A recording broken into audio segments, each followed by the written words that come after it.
ਪੰਜਾਬ ਦੇ ਵਿੱਚ ਜਿਮਨੀ ਚੋਣਾਂ ਹੋਈਆਂ ਤੇ ਕਈ ਵੱਡੇ ਕਾਂਗਰਸੀਆਂ ਦੀਆਂ ਤੇ ਵੱਡੇ ਲੀਡਰਾਂ ਦੀਆਂ ਜਿਹੜੀਆਂ ਜ਼ਮਾਨਤਾਂ ਵੀ ਜ਼ਬਤ ਹੋਈਆਂ ਨੇ ਤੇ ਕਈਆਂ ਦੇ ਜਿਹੜੇ ਧੌਣ ਦੇ ਵਿੱਚ ਵੱਡੇ ਵੱਡੇ ਕੀਲੇ ਸੀ ਜਿਹੜੇ ਕਹਿੰਦੇ ਸੀ ਅਸੀਂ ਕਦੇ ਹਾਰ ਹੀ ਨਹੀਂ ਸਕਦੇ, ਉਹ ਵੀ ਅਸੀਂ ਇਸ ਵਾਰ ਲੋਕਾਂ ਦੀ ਮਦਦ ਦੇ ਨਾਲ ਹਰਾਏ ਨੇ। ਅਤੇ ਇਸ ਵਾਰ 3 ਵਾਰ ਦਾ ਉੱਥੋਂ ਵਿਧਾਇਕ ਸੀ ਜਿਹੜਾ ਅਸੀਂ ਹਰਾਇਆ ਗਿੱਦੜਬਾਹਾ ਤੋਂ, ਅਤੇ ਕਾਂਗਰਸ ਪਾਰਟੀ ਦਾ ਪ੍ਰਧਾਨ ਸੀ। ਅਤੇ ਦੂਸਰੇ ਪਾਸੇ ਡੇਰਾ ਬਾਬਾ ਨਾਨਕ ਦੇ ਵਿੱਚ ਜਿਹੜੇ ਕਹਿੰਦੇ ਸੀ ਵੀ ਇੱਥੇ ਸਾਡਾ ਹੀ ਰਾਜ ਚੱਲਦਾ, ਉਹ ਵੀ ਲੋਕਾਂ ਨੇ ਮੁੱਦੇ ਮੂੰਹ ਸਿੱਟੇ ਨੇ। ਅਤੇ ਕੀ ਕਹਿ ਰਹੇ ਨੇ ਭਗਵੰਤ ਮਾਨ, ਆਓ ਤੁਹਾਨੂੰ ਦਿਖਾਉਣੇ ਆ। आज खुशी का दिन ये है कि पंजाब में 4 बाई इलेक्शन थे। बरनाला से हमारे जो संगरूर में आता है वो हमारे एमपी बन गए मीत हेयर जी, वो बरनाला सीट खाली हो गई थी। और कांग्रेस के प्रदेश अध्यक्ष राजा वड़िंग जी वो लुधियाना से एमपी बन गए, तो गिद्दड़बाहा सीट खाली हो गई, वो एमएलए थे।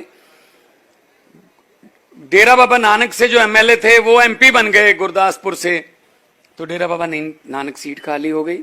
होशियारपुर से हमारे डॉक्टर राजकुमार चब्बेवाल हमारे एमपी बन गए, तो चब्बेवाल सीट खाली हो गई। 4 सीटों का बाई इलेक्शन था।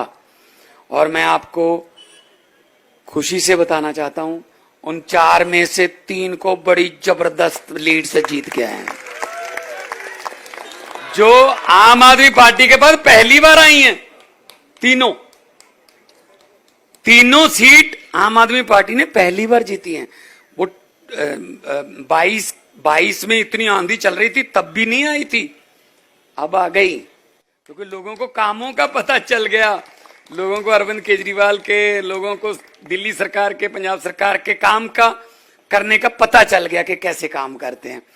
तो प्रदेश अध्यक्ष की पत्नी 22,000 से हारी है गिद्दड़बाहा में। 13 साल से उन्हीं का कब्जा था जी। 22,000 से हमारा कैंडिडेट जीता है गिद्दड़बाहा से। और जो अहंकार जो बोलता है, कई बार वो कहते हैं ना अहंकार और खुदा का बैर होता है। अहंकार था कांग्रेस के कुछ एमपीज के वहां डेरा बाबा नानक में। 6,000 से उनकी पत्नी हारी है। ये तो टिकटें अपनी पत्नियों को देते हैं ना, इधर उधर तो इनको पता ही नहीं है ना क्या होता है। तो बीजेपी की 4 में से 3 पर जमानत जब्त है जी। अब दिल्ली में देख लेना आप कृपया। और चौथी में बड़ी मुश्किल से बची है। अगर अपील कर देना इलेक्शन कमीशन में कि इसकी भी जमानत रख लो, वो भी 20,000 रुपया छोड़ देंगे। कुछ चलो ये जमानत जब्ती समझो हमारी भी, पता नहीं कुछ मतों से ही बची है। मतलब जमानत क्या होती है? 20,000 रुपया डिपॉजिट करते हैं, अगर आपको 16% से कम वोट पड़ते हैं तो आपको वो 20,000 रुपया वापस नहीं मिलता। इसको बोलते हैं जमानत जब्त, ठीक है ना। तो 3 जगह से तो मिलेगा नहीं, चौथी जगह पे वो लेंगे नहीं, तो समझो चारों ही जमानत जब्त होगी। अब दिल्ली में 70 में से बीजेपी को कितने 20,000 वापस करवाओगे? 0 करवा दो बस। 20,000 इनके लिए क्या है, इनके लिए क्या है? हाँ, वही मैं तो कहूंगा अरविंद केजरीवाल जी को और राघव चड्ढा जी बैठे हैं कि सुप्रीम कोर्ट में ऐसी डालो कि वो 20,000 कम से कम जनता के लिए तो यूज कर सकें, कि जो जमानत जब्त होती है वो पैसा जो है वो पब्लिक के लिए यूज कर सकें। ये वो पैसे हैं जो आपने एक बंदे को रिजेक्ट करके आपने पैसे दिए और ये पैसा आपको मिल रहा है। तो लोगों में ये भी कंपटीशन हो जाएगा, इसका भी 20,000 लेना है।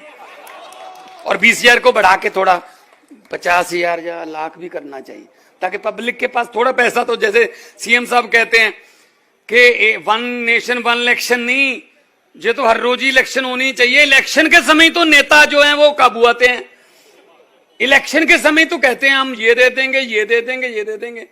तो इसीलिए मुझे आज जब 12-1 बजे तक पता चला, सीएम साहब ने कहा दिल्ली आओ, दिल्ली के लोग आपका इंतजार कर रहे हैं और हम बड़े मंच पर ये बोलना चाहते हैं कि आम आदमी वो कुछ सोशल मीडिया पर या जो इनका ट्रोल मीडिया है, इनका पता नहीं कौन सा मीडिया है, तो ये करते रहते हो ना, पता नहीं ये झाड़ू बिखर गया, झाड़ू खिलर गया, झाड़ू में से एक दो वीक जो तीले होते हैं ना, वो अगर सफाई करते करते निकल भी जाएं, झाड़ू सफाई करता रहता है।